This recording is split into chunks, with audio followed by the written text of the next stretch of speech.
Budget 2025 आने के बाद अभी सबको ये पता चल गया है कि अप टू 12 लाख तक के इनकम पे कोई भी टैक्स नहीं देना है, ठीक है। इस वीडियो में हम डिस्कस करने वाले हैं ऐसे डिडक्शंस और एग्जम्पशंस जो न्यू टैक्स रिजीम में अलाउड हैं। इसका मतलब ये है कि अगर ये डिडक्शन या फिर एग्जम्पशन अगर आप लेते हैं तो 12 लाख से ऊपर भी अगर आपकी इनकम है तो भी आपको कोई टैक्स नहीं देना पड़ेगा। पूरा लिस्ट डिटेल में डिस्कस करेंगे। वीडियो को स्टार्ट करें इससे पहले अगर आप चैनल पर नए हैं, चैनल को सब्सक्राइब कीजिए और बेल आइकन प्रेस करना मत भूलिएगा, ठीक है। तो आइए वीडियो को स्टार्ट करते हैं। बजट 2025 पे आऊँ इससे पहले कुछ इंपॉर्टेंट चीज़ है जो मैं आपको बता देता हूँ। पहला इंपॉर्टेंट चीज़ ये है कि ये जो फाइनेंशियल ईयर चल रहा है जो मार्च 2025 में खत्म होगा, ठीक है।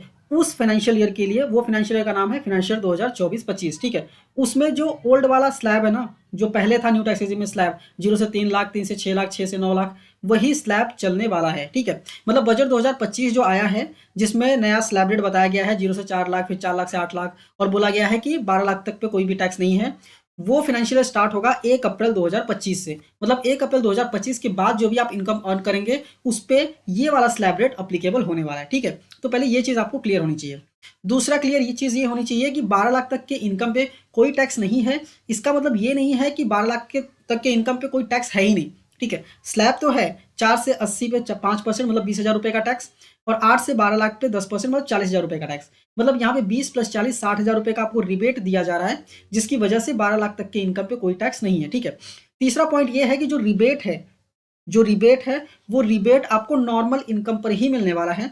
Normal income in the sense कि कोई भी ऐसा इनकम है जिसपे स्पेशल रेट ऑफ टैक्स लगता है, उस पे ये रिबेट काम नहीं करेगा। जैसे कि अगर अगर आपके पास शॉर्ट टर्म कैपिटल गेन है, लॉन्ग टर्म कैपिटल गेन है, क्रिप्टो करेंसी पे आपको इनकम हुआ है, मतलब ट्रेडिंग किया आपने, या फिर लॉटरी, बेटिंग, गेमिंग, इन सब पे जो टैक्सेस लगते हैं वो स्पेशल रेट के टैक्सेस होते हैं, ठीक है। तो उस पे रिबेट आपको नहीं मिलेगा। उस पे जो भी टैक्सेस बनते हैं वो टैक्सेस आपको पे करने पड़ेंगे, या फिर आपका अगर कुछ रिफंड बनता है तो उस रिफंड से एडजस्ट हो जाएगा, ठीक है। अभी थर्ड पॉइंट ये बोलते हैं कि आपको रिबेट तो मिल रहा है, बट 12 लाख से अगर थोड़ा सा भी इनकम बढ़ता है ना तो उस पर एक मार्जिनल रिलीफ का कॉन्सेप्ट है, आपको वो भी मिलता है, ठीक है। वो भी मैं थोड़ा सा आपको बता देता हूँ क्या होता है एग्जैक्टली।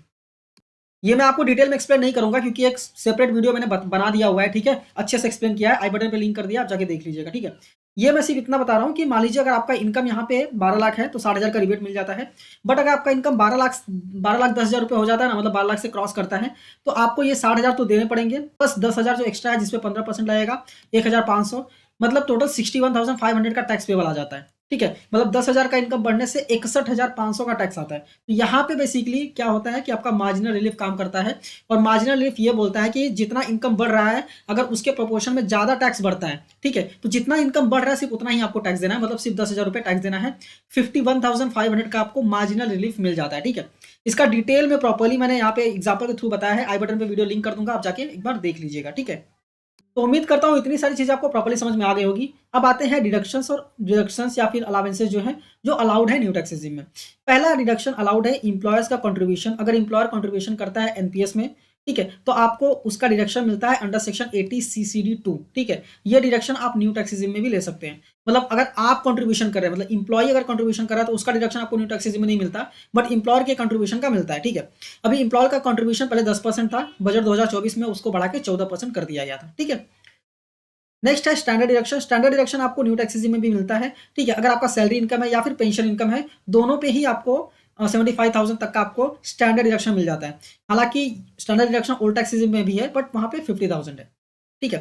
नेक्स्ट पॉइंट ये बोलता है कि अगर आपको फैमिली पेंशन मिलता है तो फैमिली पेंशन में भी आपको डिडक्शन मिल जाता है, जिसमें रहता है मैक्सिमम 25,000 मिलेगा, या फिर 1/3 ऑफ द पेंशन, ठीक है, विच एवर इज लोअर आपको मिलेगा। मान लेते हैं अगर आपका 30,000 का फैमिली पेंशन, 30,000 नहीं, मान लेते हैं कि 90,000 का अगर आपको फैमिली पेंशन मिलता है तो उसका 1/3 निकालेंगे, 30,000 आएगा। 30,000 या 25,000 विच एवर इज लोअर, मतलब 25,000 तक का डिडक्शन आपको मिल जाएगा। नेक्स्ट है डिडक्शन।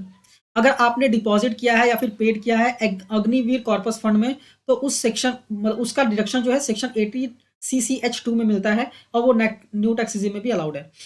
नेक्स्ट है ट्रांसपोर्ट अलावेंसेस। ये बेसिकली अलाउड है स्पेशली एबल्ड पर्सन के लिए। अगर आप स्पेशली एबल्ड पर्सन है और आपको ट्रांसपोर्ट अलावेंसेस मिलता है तो उसका डिडक्शन आप न्यू टैक्स रेजिम में ले सकते हो, उसका एग्जम्पशन ले सकते हो, ठीक है। कन्वेंस अलावेंसेस, ठीक है, अगर आपको रिसीव हुआ है as a compensation for expenditure incurred as a part of the employment, तो आपका एग्जम्पशन ले सकते हो। अगर आपको अलावेंसेस रिसीव हुआ है to meet the expenses of tour, transfer या फिर ट्रेवल, उसका डिडक्शन मतलब एग्जम्पशन आप ले सकते हो।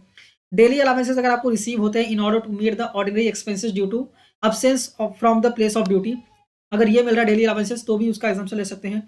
परक्विजिट्स आपको मिला हुआ है ऑफिशियल पर्पस के लिए तो भी उसका डिडक्शन मिलता है आपको, मतलब एग्जाम्पशन आपको मिलता है, ठीक है। नेक्स्ट एग्जाम्पन आपको मिलता है वॉलंटरी रिटायरमेंट में, जिसका सेक्शन है सेक्शन 1010C।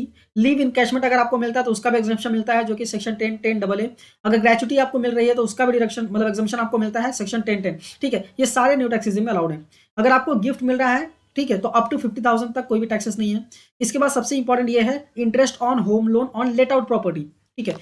न्यू टैक्सेस में अगर आपका सेल्फ ऑक्यूपाइड प्रॉपर्टी है, उस पर आपने होम लोन लिया है और आप इंटरेस्ट पे कर रहे हैं तो उसका डिडक्शन आपको नहीं मिलता है, ठीक है। बट अगर आपका रेंटेड प्रॉपर्टी है, उस पर आपको रेंट रिसीव हो रहा है और उस प्रॉपर्टी पे आपने लोन भी लिया हुआ है और आप इंटरेस्ट पे कर रहे हो, तो जो आप इंटरेस्ट पे कर रहे हो ना लोन पे, उसका डिडक्शन आप ले सकते हो, ठीक है।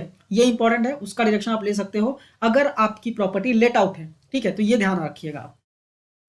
नेक्स्ट सवाल आता है ऐसे कौन कौन से एग्जाम्पशन डिडक्शन हैं जो अभी न्यू टैक्स में नहीं है, तो बहुत सारे हैं, ठीक है। जैसे professional tax, entertainment allowance, LTA, HRA नहीं मिलता है न्यू टैक्स में, ठीक है, ध्यान दीजिएगा, क्योंकि एचआरए अक्सर लोग पूछते हैं कि न्यू टैक्स में अलाउड है या नहीं है, तो नहीं है, एचआरए आपको नहीं मिलता है। Help allowance, minor child income allowances, ठीक है, अलाउंसेस टू MPMLS, ठीक है, बहुत सारी लिस्ट है, प्रॉपर्ली आप इसको रीड कर सकते हैं, ठीक है।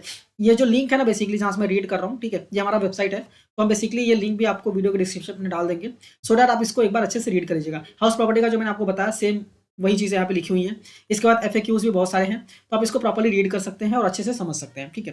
तो उम्मीद करता हूँ प्रॉपर्ली आपको समझ में आ गया होगा कि कौन कौन से डिडक्शंस या फिर अलाउंसेस हैं जो न्यू टैक्सेस में अलाउड हैं। अगर वो अलाउंसेस आप लेंगे तो डेफिनेटली 12 लाख से ऊपर इनकम है तो भी आपको कोई भी टैक्सेस नहीं देना पड़ेगा, प्लस आपको मार्जिनल रिलीफ वगैरह भी मिल जाता है, रिबेट भी मिल जाता है, ठीक है। तो टैक्सेस आपको नहीं देने पड़ेंगे। तो उम्मीद करता हूँ आपको वीडियो अच्छी लगी होगी। वीडियो अच्छी लगी है तो इस वीडियो को लाइक कीजिए, अपने दोस्तों के साथ भी शेयर कीजिए, ठीक है। और एक और अनाउंसमेंट है, हम म्यूचुअल फंड में रजिस्टर्ड एडवाइजर भी हैं, ठीक है। तो अगर आप म्यूचुअल फंड में इन्वेस्टमेंट्स करना चाहते हैं, इंटरेस्टेड है जेन्युइनली, अगर आप इंटरेस्टेड हैं तो वीडियो के डिस्क्रिप्शन में आपको लिंक मिल जाएगा जिस पे आपको क्लिक करके आपका मोबाइल नंबर और ईमेल आईडी, मोबाइल नंबर और नेम डाल के सबमिट करना है, ठीक है। हमारी तरफ से आपको कॉल आएगा।